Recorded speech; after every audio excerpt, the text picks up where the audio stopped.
boy, so little time, so many things that I have to watch. Poor me.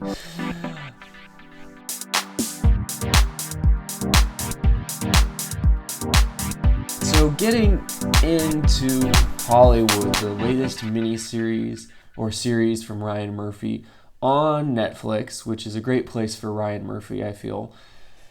So this is the story of a group of very disparate group of filmmakers trying to make it big in La La Land, in Hollywood's golden age.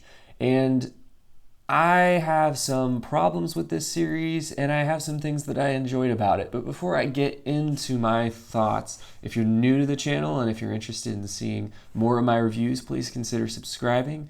And if you like anything I say, please give me a like. I always appreciate that. So, getting into Hollywood, I think that if you're a fan of Ryan Murphy's other works, particularly Feud, which I think is what this is most similar to in tone and style, it's very informative. It talks a lot about stories in Hollywood that you might be very familiar with. I was familiar with most of these stories already. I'm very interested in Hollywood and in hearing about these people's stories. Rock Hudson, Anna May Wong. I've heard about these people before, but it was interesting to see it dramatized somewhat and to realize that the show might open up these people's stories to a broader audience. And I found myself entertained for most of the story. I think that it's hard not to be entertained when you're watching a Ryan Murphy show, because he definitely just has the glitz and the glamour and a lot of soapy moments that are entertaining, even if you might question their tastefulness. And you definitely have, very, very well shot series, not a whole lot of groundbreaking camera work or style here, but just very, very well done. And truthfully, I would watch this type of show if it was poorly done. I really enjoyed Amazon's The Last Tycoon, which was about a similar period of time. But while that show was overly earnest, this one, I'm not entirely sure how to take it, and I feel like it's not entirely sure how to take itself.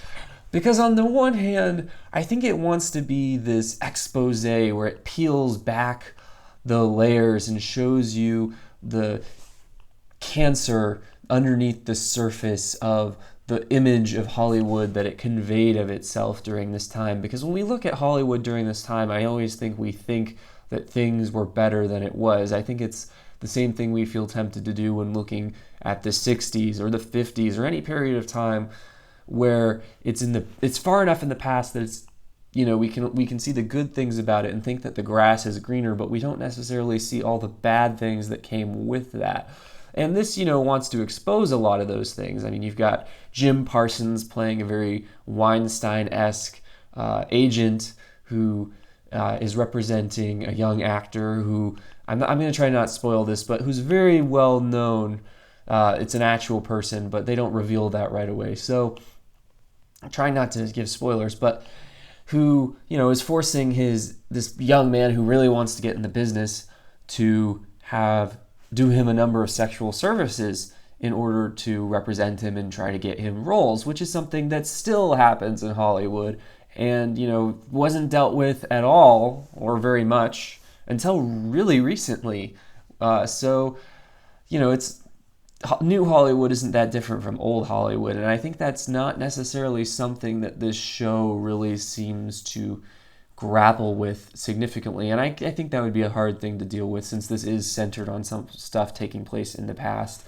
But I feel like, this expose of how Hollywood abuses young people and kind of just takes advantage of their youth and innocence, I don't think that's compatible with what this show ends up trying to be. And if you watch the trailer for this, you already know, so I don't think this is a spoiler, but eventually this show turns from being this expose of Hollywood and how corrupt it was and how it treated young people to being this show where it's trying to be like, but what if Hollywood had made a movie where they did the right thing and where they gave a voice to underrepresented groups and where they didn't worry about whether or not the film would be profitable, and they just told stories that weren't always told. And this just became when it became a self-congratulatory cringe fest to me. It was like, I was still sort of enjoying it, but just a lot of scenes were just really cringy, because it was just like, this never happened, and it's not like Hollywood has really gotten completely better today. We still see a lot of groups struggling to be able to have the same levels of representation. For example, when they wanted to make that movie, I believe it was going to be called Rub and Tug with Scarlett Johansson, and people, criticized it because they're like, well, you should give this role to someone that's an actual transgender person and not have a cisgender woman, Scarlett Johansson, play this role. Whatever your thoughts are on that movie, the movie never got made because Hollywood decided that if they couldn't cast Scarlett Johansson in the role, they weren't going to make that movie. And so you watch this show and you watch these idealized circumstances where they're putting all these diverse people in front of and behind the camera. And it's just like, no, this would never happen. This just isn't how Hollywood worked then. And it's, to me, it just comes off as self-congratulatory and saccharine to portray it as happening that way. And final thoughts on just the overall story. I feel personally that this story is dangerous because I think that in portraying the way that Hollywood exploits young people, there's a lot of ickiness in this story. You've got sex work, a lot of sex work, and I feel like in some cases it portrays the people that are exploiting the sex workers and the people trying to make it in Hollywood. I think it portrays them a little bit too sympathetically. I think Jim Parsons' casting as the agent, for instance, he does a really good job. I think they use him for a lot of campy material. They give him a lot of just ridiculous lines. And I think it just makes the character seem too sympathetic, or at the very least, the things he's doing don't seem serious enough. And I think that that's a bad tone. And I felt like oftentimes the tone of this series could be described as exploitative as opposed to actually shining a spotlight on the bad things that went on in Hollywood and continue to go on in Hollywood. It's not like things have completely changed. But final thoughts on the overall show. I feel that there's a danger to portraying these young people trying to make it big in Hollywood and going to all these lengths and then showing them all, without exception, make it big in Hollywood. This series lets all the characters get to participate in filmmaking in some way. And when you have this reality is that like the scene where they show David Corenswet's character, Jack Costello, trying to, get a role as an extra in a movie, and they show hundreds of people, outside the studio raising their hands trying to get in. That's the reality of Hollywood. There's homeless teenagers and young adults and even adults all throughout La La Land because it's so hard to break in and people just underestimate the difficulty. And even if you're talented, you may never break in. It's the truth. And even if you're not talented, you might break in if you're lucky enough, as this story shows with one character in particular. So to me, I just think that this series, it's entertaining. I think you will probably enjoy it if you like Ryan Murphy's repertoire. I liked The Politician, so, I didn't think it was good. I think that these are both hot messes, and they're very inconsistent, and they don't leave you with much when it's all said and done, but there's just something about Ryan Murphy's shows that is entertaining, and it's hard to look away from. He's a very, very calculated showrunner and creator. That said, I don't think that it is a hot mess. I don't think it's a consistent vision, and I think it has a lot of flaws. Going into the cast, just briefly, David Corenswet, there's rumors that he's going to be cast by Warner Bros. As the new Superman. I would totally do it. He's very charismatic, very good-looking actor. I really enjoyed him in The Politician, really enjoy him here. But I don't think Ryan Murphy is really interested in this character. I feel like he just cast him here, and this is me just reading into things. I think he just cast him here so that he could have a white male lead that is straight. And I have no problem with white male straight leads. Obviously, I am white male and straight, and I'm not going to criticize my own race or sexual orientation. But at the same time, I don't think that Ryan Murphy is terribly interested in this character, and I think it shows because I think he devotes a lot more time to other characters. But that said, I also feel like David Corenswet, and this is a problem that I also had with Laura Harrier, I think that they play the character well enough, the character that they're trying to play. He plays Jack Costello well enough, and Laura Harrier plays Camille well enough, but I don't think either of them does a great job at acting within the movie. I think that Laura Harrier, who some of you will recognize from Spider-Man Homecoming, I think she's better at playing Camille than she is at eventually playing the character she gets to play in a movie.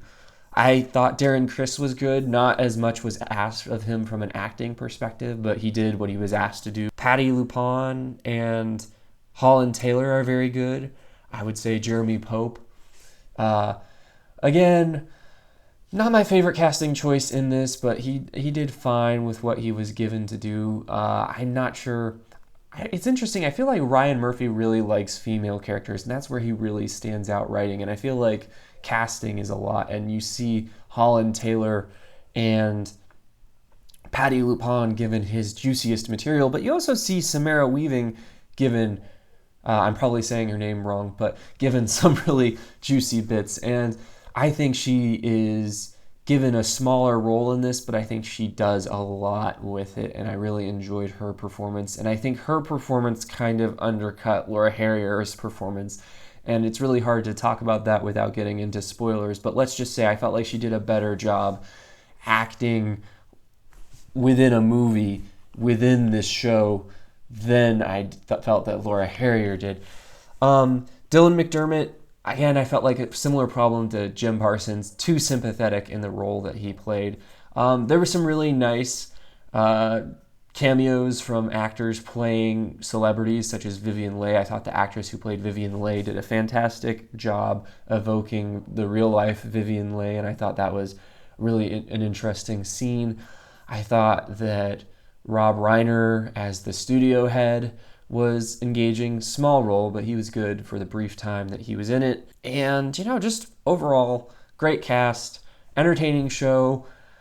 I feel like it's deeply flawed, though, and if you're on the fence about this, I wouldn't necessarily encourage you to get off the fence. If you love Ryan Murphy, watch it. You'll enjoy it. If you don't love Ryan Murphy, or if you've only liked some of Ryan Murphy's projects, if you didn't like The Politician, for instance, I might skip this one and, check back in when there's something that you really don't want to miss, like his upcoming film, Ratchet, TV series Ratchet, that's going to star Sarah Paulson as the character from One Flew Over the Cuckoo's Nest. That one sounds like it could be a must-see show. So let me know your thoughts in the comments if you really enjoyed this. Tell me which performances stood out to you.